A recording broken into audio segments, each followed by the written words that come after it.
This young fellow is a prodigal son, literally, figuratively, and metaphorically. And out of the jaws of his experiences has put to paper, in a manner that humbles me. I think of him as an incarnate of an in-your-face beat, but with a message that is so necessary to listen to. Jared Levine is a writer and poet from Liberty, New York. He is active in the Hûdson Valley poetry scene and is the host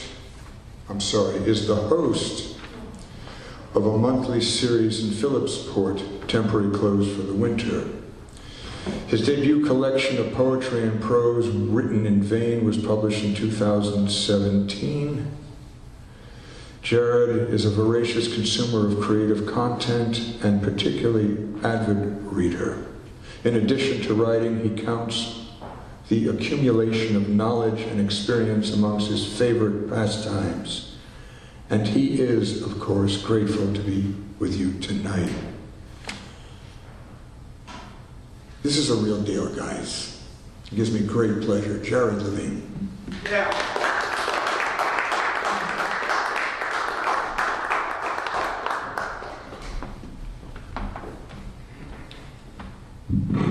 Thank you, Hayden. I'm humbled to be here among you tonight. Howland is my favorite venue, and I'm very happy to be here with all this beautiful artwork. Okay. I did not bring copies of my book for sale, Written in Vain. They are in the trunk of my car, which is currently in a lot. I got into an accident this morning on my way to work, driving through a wicked snow squall that came out of nowhere. It was bad. But I'm here. Some of you haven't seen me for about a month.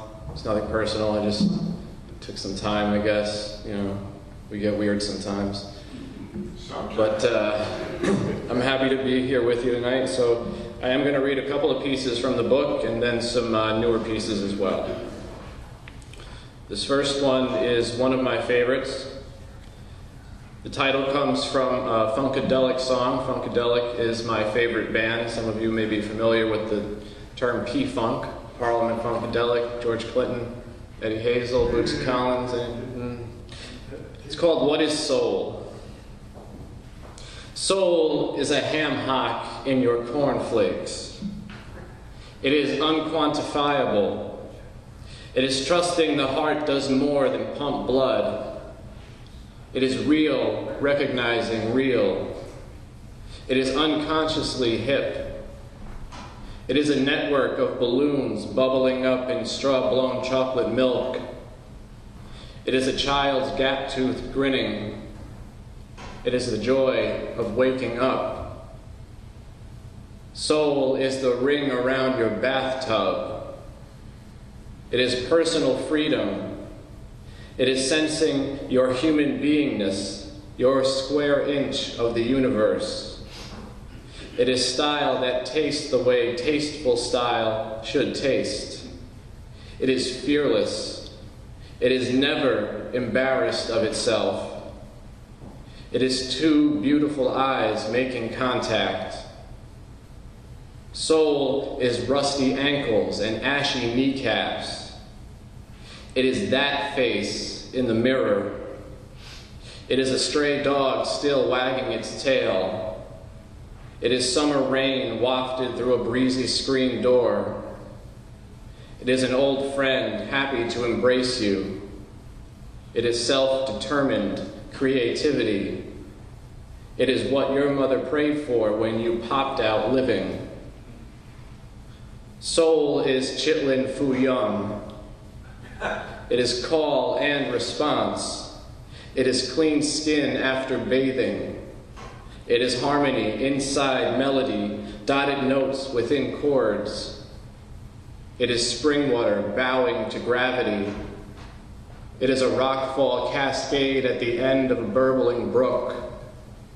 It is home. Soul is a joint rolled in toilet paper. It is laughter culled from private revelations.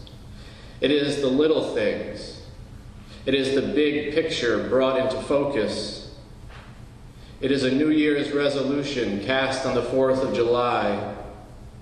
It is art in and of life. It is being cool with death. It is a celebration. Soul is you, baby. Soul is you.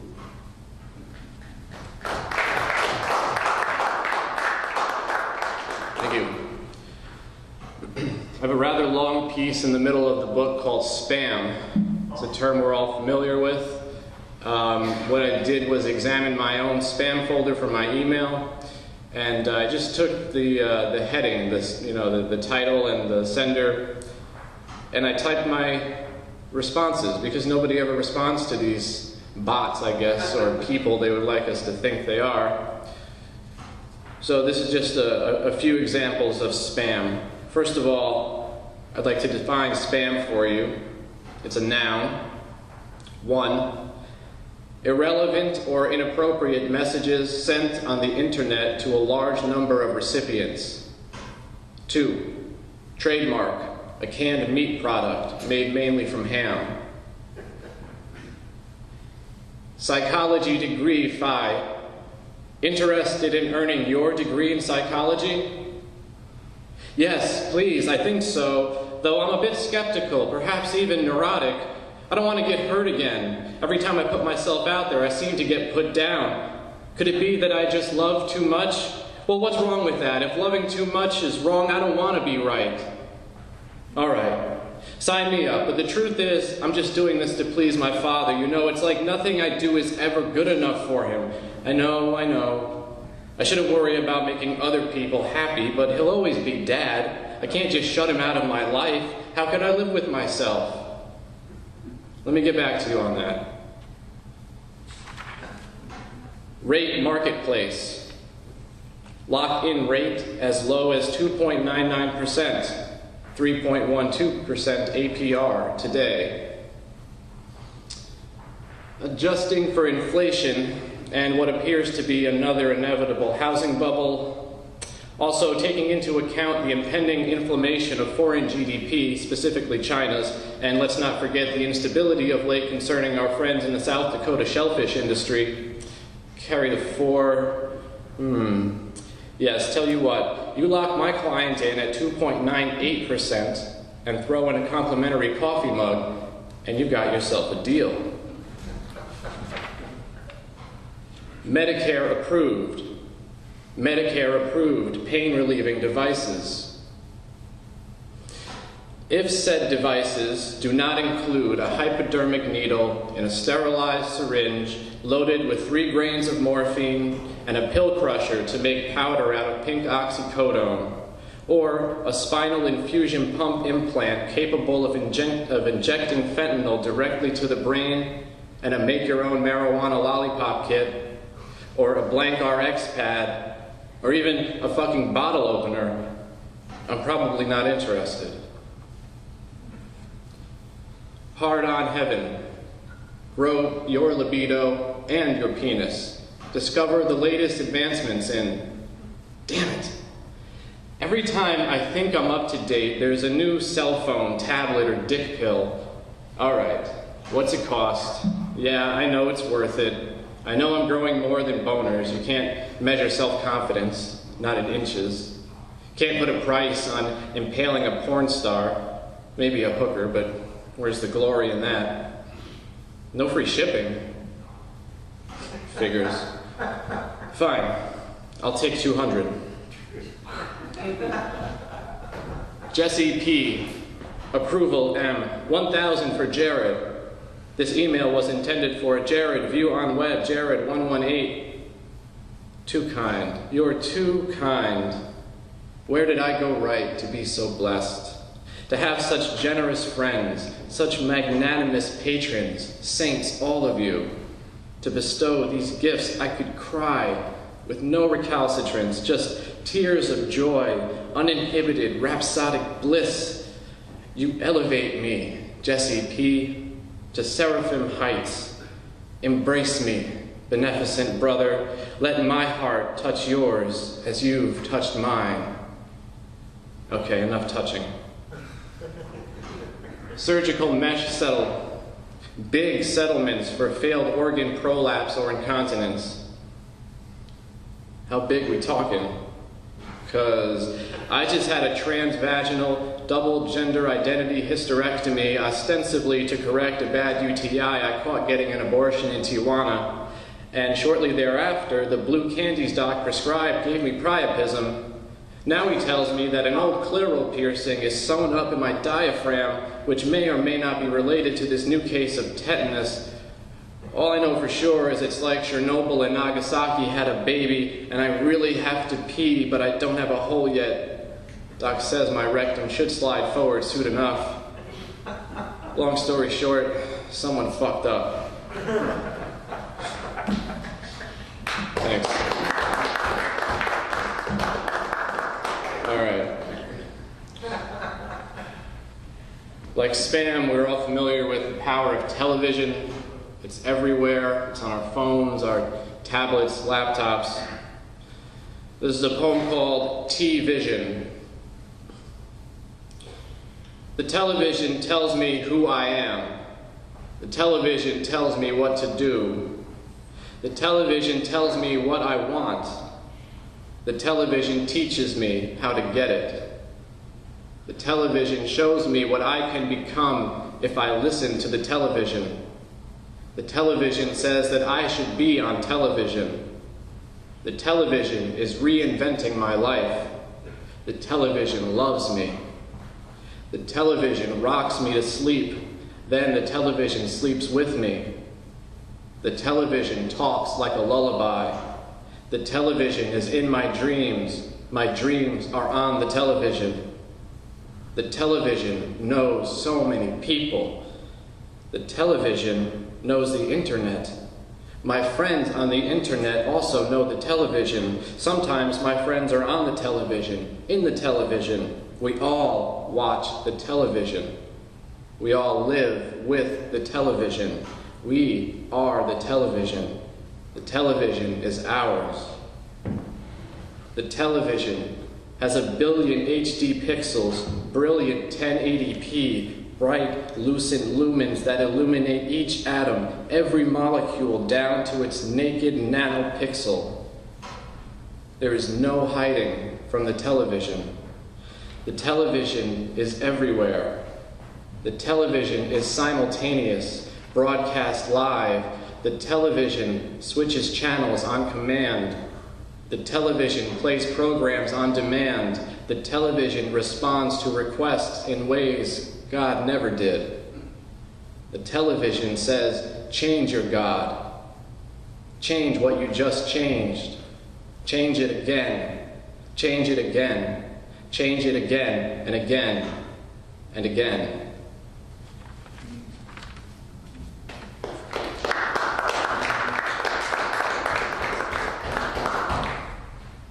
This is sort of a love poem. It's called Deliverance. I will come to you in letters, in poetry, in penmanship, and bygone loose-leaf pages. I will come to you stamped, sealed, delivered by the U.S. Postal Service in a goldenrod manila envelope. I will cross state lines by night and ride interstates by day, anonymous among refugee mail, one of thousands strewn in a rolling white bin. I will be buried, exhumed, removed, rerouted, replaced by new pieces and in a new truck. I will come to you from the local branch, the city branch, the regional branch, the state branch. I will have lived in countless offices, handled by 100 hands. I will be checked, rechecked, touched, grabbed, set down, thrown across, stepped on, picked up, dropped, and dirtied. You will not recognize me after my journey. Yet in spite, or perhaps because of this, you will love me more than yesterday, for I will be yours at last. Hold your applause. Thank you. No. This is called 6.71 times 10 to the 8th power. Nothing is faster than the speed of light, except a quick glimpse in the rear view, which leads to the realization that the ground we have covered is now exposed, being explored by younger generations, unaware that the lids they presently seal will be ripped tomorrow wide by the snag of their own dust. Nothing is faster than the speed of light, except the speed at which light darkens. The most beautiful thing in the world. Time groans as a woman births a child, vibrant life force pushed forth from vaginal lips, the soft womb's mouth, the hungriest thing alive, with two pulses, two simultaneous vessels in harmony, throbbing with carbon, oxygen, the clock catatonic, but the spark of ceaseless music burns like jazz, a quartet playing kerosene blues long into the night, and the midwife says, "Bless us, there will be no mourning." Time exhales its final chord like an effigy of death, and the trumpeter kisses two fingers in a peace sign, tips his cap to the daddy and the doctor just as the wick is enveloped by wax and the low vanilla candlelight bows out. Then a nurse tugs a rope that splits apart the shades, and God pitches a sunny dawn down Broadway, snaps a picture sure to last the child's whole life, an image whose every viewing is a birthday wish, a scene seen through a double-plate window's sanitized lens, and in it, a room nearly torched black by prayer, scrubbed to white gold by sweet deliverance.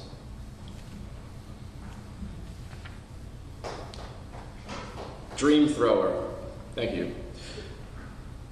Though I rise early, the day is 1/4 done. Across the country, 3 hours sooner, thousands of men and women are up and out, running. In the mountain time zone, hikers are climbing, desert dwellers part the skies, and dawn swirls a new can of paint. Midwest, the Great Lakes shimmer at the start of a Tuesday.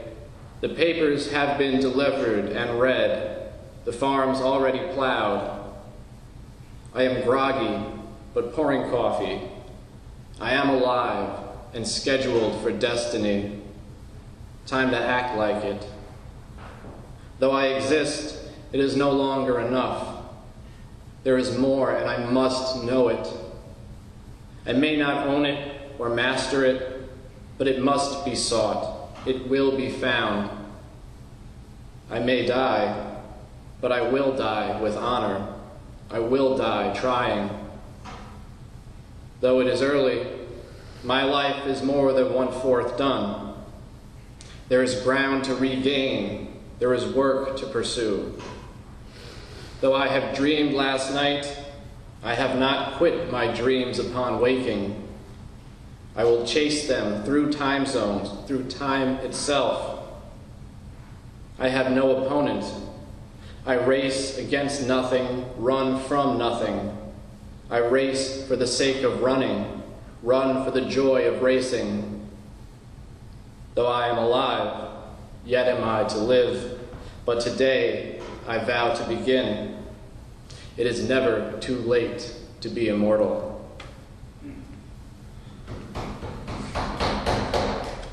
Thank you. I wrote this piece actually for a piece of music that Hayden sent to me, and though we don't have it here, maybe one day we can record it.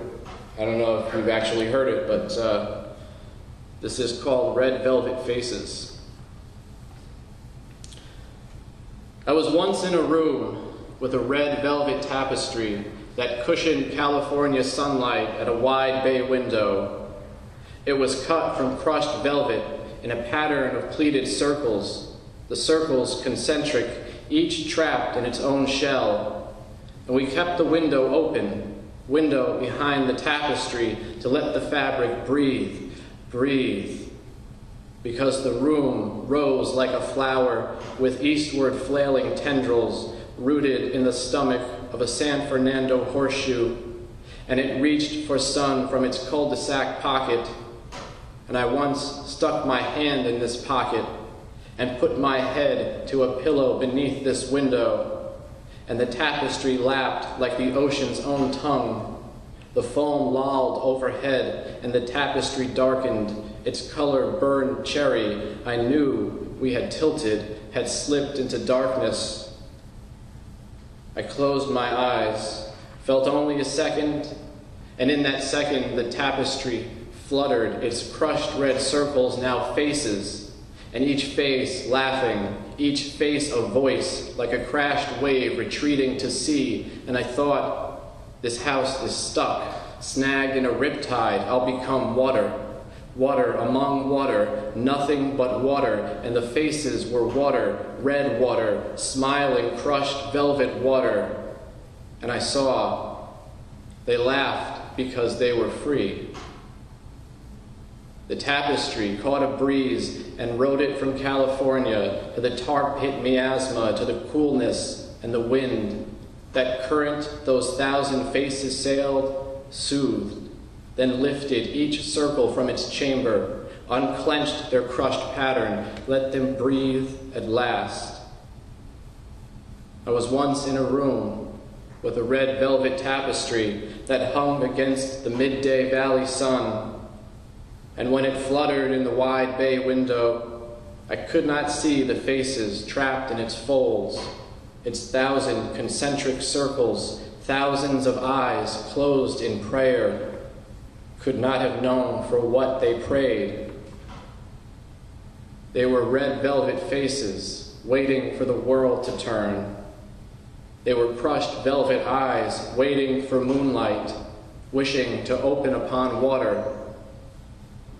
All they wanted was to leave that window, let the sun flood the room I once was in. The flower petal hung limp in the horseshoe's lip. A dream catcher, they knew, caught nothing. I once opened my eyes at the exact moment the Pacific swallowed the whole sun, and all I saw in that room were 1,000 eyes of crushed red velvet, unblinking and bold, beholding new freedom, brave, big and godly, pure as the black at ocean's bottom, and sensed for the first time that I too was a circle, concentric, of crushed red velvet, a closed-eye vessel on a tapestry, dancing in a wide bay window, waiting for a breath of fresh air to push me darkly into the expanse.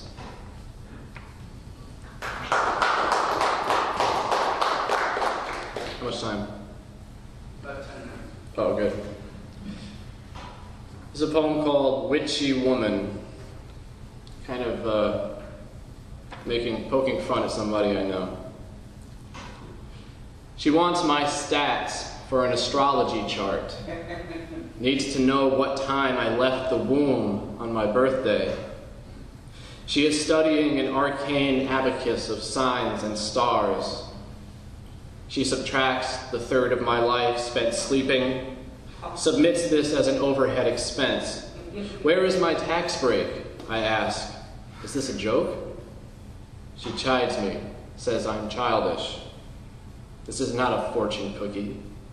So serious. She swears there's no such thing as psychics, that seers are nothing special. It's all sleight of hand, prestidigitation. Nothing magic about glimpsing the future from a few learned past tense clues. Wicked, I tell her, yawning. She is furious. She will hex me if I fall asleep. I am burning precious minutes. There is Ouija board voodoo beneath her bright veneer, a rain cloud she summons by war drum. I should be worried. She rains hell on command, yes, here on earth. And am I thirsty? Would I like a wet cloud? Not at the moment, I demur. I think I'll shut up now. Yeah. I don't know. This is an important poem.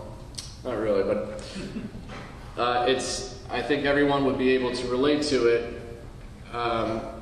It's not about myself or any person in particular. It's just, as an artist, as artists, we all face doubt, and from time to time, we think our poetry sucks. So this is called Your Poetry Sucks. Your poetry sucks because you don't believe it doesn't. Your poetry sucks because someone said your poetry sucks and you believe them. Your poetry sucks because you think it has to be this, has to be that, it needs some jazz, it's missing some drama. Your poetry sucks because you were afraid it would suck. It sucks because you think it sucks. You think it sucks so much you can't bring yourself to share it. You're so scared to share it you can't sit down to write it. You so don't think you can write it that you don't want to think it. Your poetry sucks so much it doesn't even exist. Your poetry sucks because you smother it.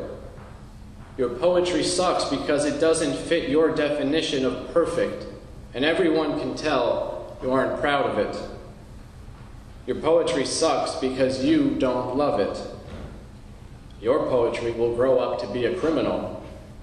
Your poetry will end up homeless on the streets of nowhere, USA, reading itself to strangers who will lower their eyes as they pass. Your poetry will hate you forever because you never gave it a fair shake. Your poetry will need psychoanalysis. Your poetry will never receive literary analysis.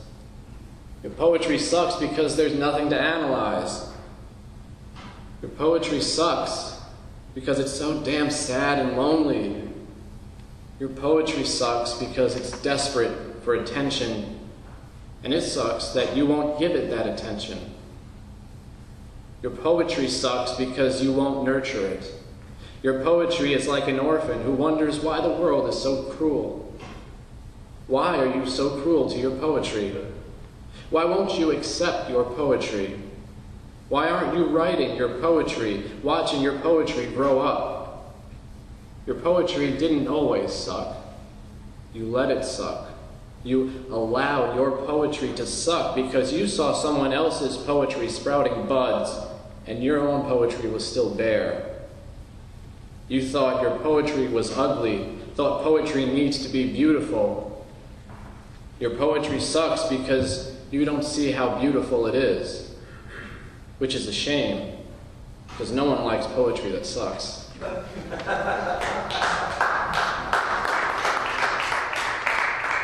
all been there, right? Two more.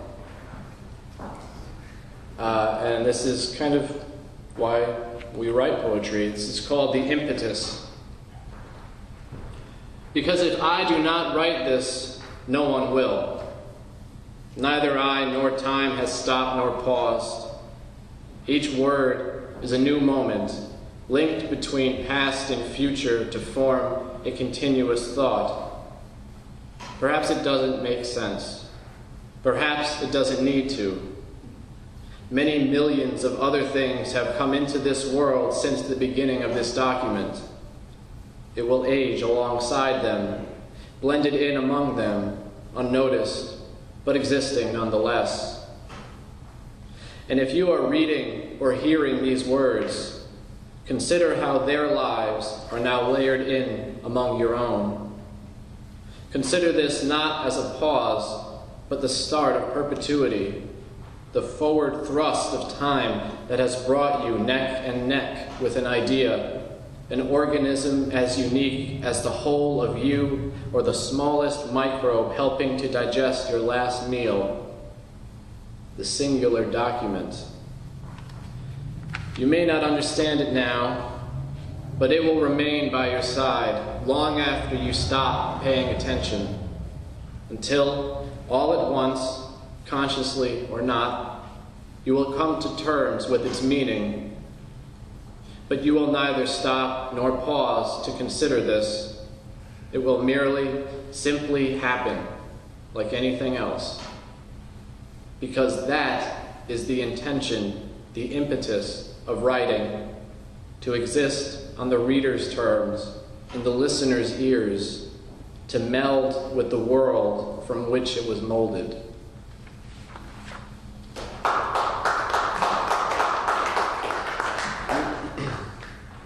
And last but not least, I don't know how I feel about this, so I figure I'll just read it aloud and we'll see how it comes out. Read it yourself. While I'm here, I might as well share it. Otherwise, it might as well suck. All right, this is called Never Try to Sleep with a Poem in Your Throat. I put the pen in my mouth and chew and chaw and gnash, attempt to gnaw a gold brick from cheap plastic, champ down and try to tease through teething on this tube the type of truth I've yet to think. Just a trace, iota of an inch on a long white line, a little white lie I won't let go. I want a loose, gushing gash, gallons of jet black ink gathered like gas from a geyser gone rogue.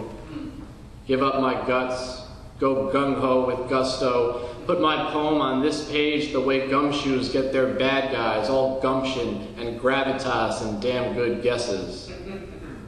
I am a gymnast juggling guns and roses, slings and arrows, tilting the labyrinth to unleash the liquid. I am a cascade, caught in my own chaos. Can't keep up, compose what I'm told. I eat the pen, swallow the water, wash it down with whiteout, watch it wend through the notebook and weep from a wet, wrist-wrung dish rag, one bittersweet, mellifluous drop at a drawn and quartered time. Quiet, quite late, and I'm twisting, torquing the towel till it teaches what I need to learn. Line by lyric, the poem proceeds to exist, to erase the empty space between my eyes and its page, particle by piece. The place fills with peace. Sun pours through the shades, and so what if the pen tastes terrible, toxic on my tongue like oxidized nickels picked off linoleum? I am growling, starving, madly in love, mournful with loss, man on a ledge looking over the side and cackling, laughing and lightning crackling so close I could kiss it, bring it to life. This food is catharsis, wholehearted, soulful, the reason I have fasted, and I am famished, nourished, famous, nervous, but no longer novice. I toss out the pen, bone dry and barren, and spit up red ink till the poison is gone. The page can now breathe, the past survive and future sustain, and the poem at last can smile. Thank you very much.